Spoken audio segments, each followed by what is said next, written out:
Ladies and gentlemen, welcome to another edition to Ask Divalover159.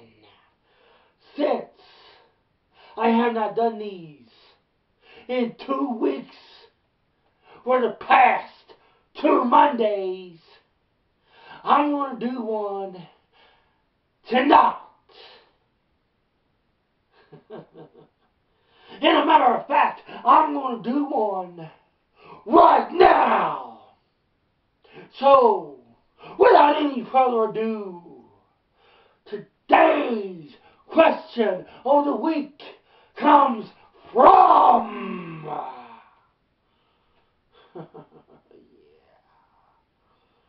Josh Destructor.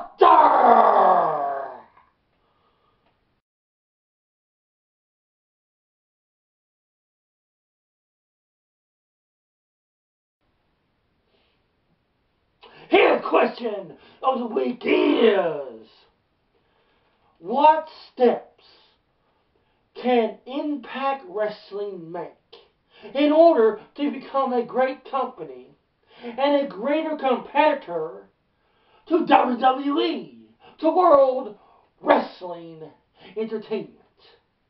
Well, Josh, that's a very good question. You see, TNA needs to seriously stop worrying about WWE and start worrying about TNA. You see, my biggest pet peeve with both companies actually comes from the fact that both companies have been mimicking each other, have been copying what each other is doing. I mean, here in TNA, you got the aces and eights. And, well, lo and behold, and on the WWE side, what do you have? You have the Shield. Well, the argument can go both ways. WWE copying from TNA, TNA copying from WWE. Quite frankly, both companies need to get a reality check. Quit copying from each other and only worry about themselves. This, obviously, specifically, since TNA is the underdog in this case, needs to seriously get that in their mindset. They need to focus on the future and to forget what's already been done in the past. You see, that's one of the things that made the original, ran by Paul Heyman, known back in the day as Paulie Dangerously, the original ECW, so great. He gave the talent free reign to do what they wanted, which means he gave them the power and the control to be not only themselves, but to get out in that ring and to perform their true, absolute, God-given talent that they could do. And that was made, one of the things that made the original ECW so good. It wasn't because of the blood and the gore and the violence. No. It was because of the technical wrestling and the story those matches told. I mean, when you get the likes of, God rest his soul, Eddie Guerrero and Dean Malenko, the series of matches they had. When you have Super Crazy and Tajiri in the matches in which they performed.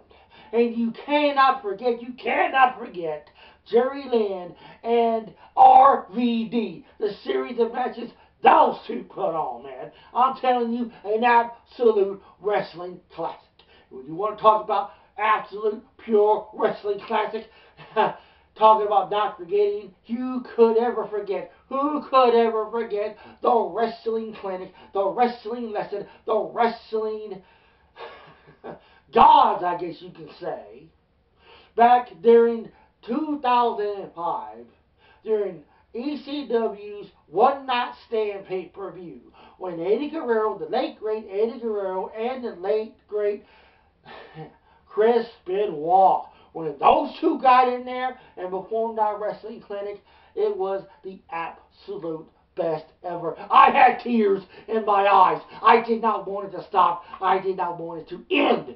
It was that good. Triple H can talk about being that good. Well, hell, I guarantee you, he's never performed a match those two have had, and never will. Not to take away the last WrestleMania that he had with The Undertaker. That was very emotional. That was well done. But there was no Eddie Guerrero and Chris Benoit. It was no Eddie Guerrero and Dean Malenko. It was no Super Crazy and Tajiri. It was no RVD and Jerry Lynn. Case in point. That's what TNA needs to do. Allow their talent to perform the talent they have that they can do in that ring to not only wow the fans, but to put the butts in the seats. TNA worries about TNA and worries more about what they can do to put the butts in the seats, to sell the tickets, to sell the merchandise. I guarantee you, they can do that. If they do that, which I believe they can do that, question is, will they do that? Only time will tell. They can be absolutely unstoppable. Now, will they ever be better than WWE? Only time will tell about that too. Only for the fact that if WWE implodes on itself, well, then they have a chance. Or, quite frankly, if TNA just puts on the better wrestling show, wrestling product, it will show, and eventually the fans will transfer from WWE to TNA. Very, very simple. And that's what TNA needs to do. Bottom line. Absolutely, beyond doubt, bottom line. Yeah. Thank you for tuning in for another edition, exclusive, if you will, edition to Ask Divalover159. Yeah. Ow! Have mercy. Tune in this upcoming Monday. Yes, there will be another one. I will get back on the roll. I will get back to these more and more and more. Tune in this Monday for another edition to Ask Divalover159. Until then, hey man, hey, I'm on Facebook. Become my friend. I have my own Divalover159 Facebook page like that. And I'm selling merchandise, baby. I'm selling my own t-shirts, my own hats, dartboards, pins, you name it. It's all on Zazzle. Hey. All the descriptions, it's in the, or all the links, it's in the description box. Oh, yeah. And if you got a question for Ask Divalover159, put them in the comment box. Or ask me like Josh did on Facebook. Hey, don't matter how you ask it, just give me a question and I will give you the answer.